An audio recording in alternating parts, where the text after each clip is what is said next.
I'm Stuart. I've been working in SD accommodation for Air Commodore Ian Tolfs for the last 6 months or so. I guess the last 8 years though, I've been in and around DIO and certainly around defence infrastructure. So I spent time working in Finmil Cap, in head office in the centre, and I spent some time working in PPD. I volunteered to go and help Ian Sale look after the alt model design.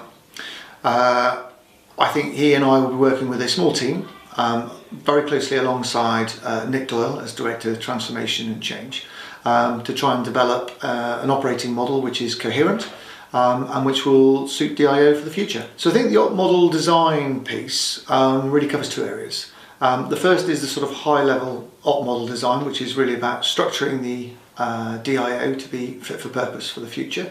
And I think that's about making sure that we've got our organisational structures in place, but it's also about making sure we've got the right people with the right skills within that organisational structure. We have inherited a number of processes from the EOM model, and I think getting those right going forward and identifying which ones we're going to keep, which ones we're going to adapt and which ones we're going to transfer is a really important part of that high level alt model design. The second part of that is about providing some form of design authority. Some governance around the system to make sure that the changes that we want to propose and then develop and then agree are changes that are going to be coherent with the future direction of travel for the DIO. Well, we've designed a set of alt model design principles. Those have been agreed by the DIO Executive Committee. The next stage, I guess, is to probably develop those slightly further and flesh them out so they're of more use to the work streams when they're conducting their detailed design.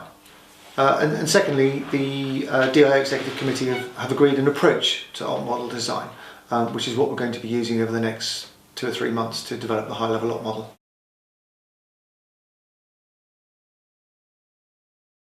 I'm really enthusiastic about what the DIO delivers, and I'm really positive about what I think the DIO can be in the future. I have a day job. I will continue to work in SD accommodation, but I felt I had a little bit of time that I could allocate to this programme, and I'm really pleased to do so. So I've allocated 2 days a week where I'll come and support Ian Sale and the rest of the team with the alt model design piece. I think we're at a point now where the EOM model was perhaps never given sufficient time to embed itself. We've seen a number of changes internally to DIO, and of course the context around infrastructure has changed significantly since we rolled out the EOM. So I'm a firm believer that now is the right time to embark on this next journey.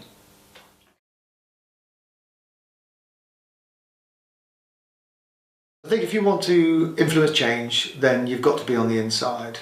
If you genuinely think you can make a difference, then you need to get involved. And that was really my rationale for volunteering, and I think it's the rationale of many of the other volunteers that want to be part of this. So I think it's really important that if we're going to get this change both implemented and then embedded, the core principle of having it designed in the business, by the business, for the business, is really central to all of that.